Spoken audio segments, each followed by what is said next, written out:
Olá! Você está no canal Os Federais do Ensino, Papo de Filosofia. E o papo de hoje é sobre uma teoria que abala a história. E se os deuses, aqueles adorados pelas nossas civilizações antigas, fossem, na verdade, astronautas?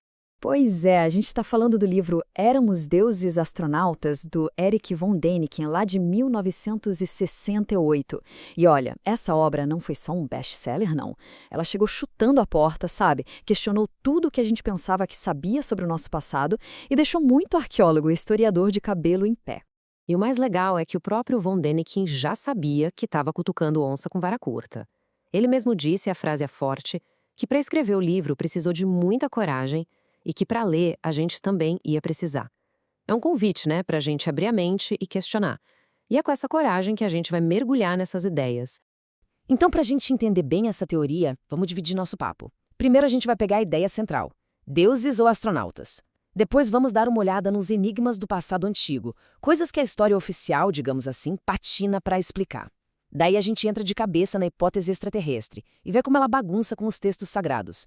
E por fim a gente discute como tudo isso acaba sendo um grande desafio à ciência.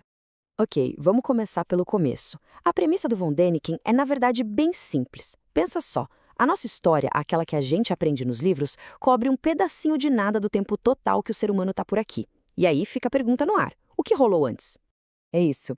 É como se a gente tivesse pulado os primeiros capítulos do nosso próprio livro. E é justamente aí, nesse espaço em branco, nesse tempo perdido imenso, que o von Däniken começa a fazer as perguntas dele, sabe?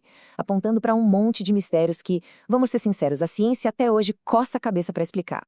E aí que a coisa fica boa, porque o livro é praticamente uma coletânea desses enigmas. O von Däniken faz um tour pelo mundo antigo mostrando coisas que, quando a gente para pensar, simplesmente não batem com a tecnologia que aquela galera supostamente tinha. Pega só alguns exemplos. O mapa de Piri-Reis, que mostra a Antártica sem gelo, as linhas de Nazca, lá no Peru, desenhos gigantes que só dá pra ver do céu, e a precisão das pirâmides, gente. Como é que povos antigos, supostamente com ferramentas super simples, conseguiram fazer coisas tão monumentais e perfeitas? E a pergunta que não quer calar é: para quem eram esses sinais? Para quem eles estavam fazendo desenhos que só podiam ser vistos de cima? E não para por aí, não. Em Tiahuanaco, na Bolívia, a gente tem blocos de pedra de 100 toneladas, encaixados com uma precisão que, olha, daria trabalho hoje, com toda a nossa tecnologia. E para completar o mistério, a lenda do lugar fala de seres que, adivinha, vieram das estrelas. Juntando tudo isso, von Däniken propõe uma solução. Uma única explicação que, na visão dele, conecta todos esses pontos e amarra todas essas pontas soltas da nossa história. E é aqui que a gente chega no pulo do gato, a grande solução de von Däniken para todos esses enigmas do passado. A ideia é a seguinte: e se seres extraterrestres inteligentes visitaram a Terra há muito, muito tempo? E mais, e se esses visitantes foram confundidos com deuses pelos nossos antepassados?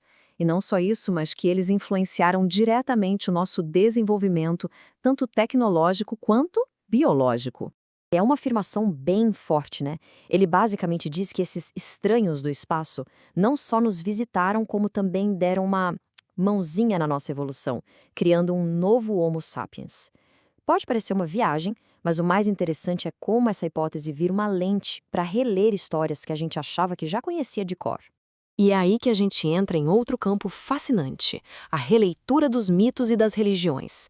A proposta é que muitos textos sagrados não são só alegorias, seriam relatos quase que jornalísticos de gente antiga vendo tecnologia super avançada e tentando descrever aquilo como podiam, como um milagre, uma visão divina. Quer um exemplo? A famosa visão do profeta Ezequiel. Olha só que interessante. De um lado, a gente tem a descrição da Bíblia, falando de rodas dentro de rodas que andavam para todos os lados. Do outro, a interpretação do von Däniken. Será que ele não estava vendo um tipo de veículo super moderno, talvez um helicóptero anfíbio? E essa lógica se aplica a outras histórias. A gente conhece a história de Noé, certo? Mas muito antes, a epopeia de Gilgamesh já contava uma história bem parecida. As semelhanças são de cair o queixo. Nas duas histórias, tem um aviso divino sobre um dilúvio, instruções para construir um barco e um herói que sobrevive. Para von Däniken, isso não é coincidência. É um sinal de que as duas histórias podem ter vindo de um mesmo evento real, que foi contado de jeitos diferentes por culturas diferentes.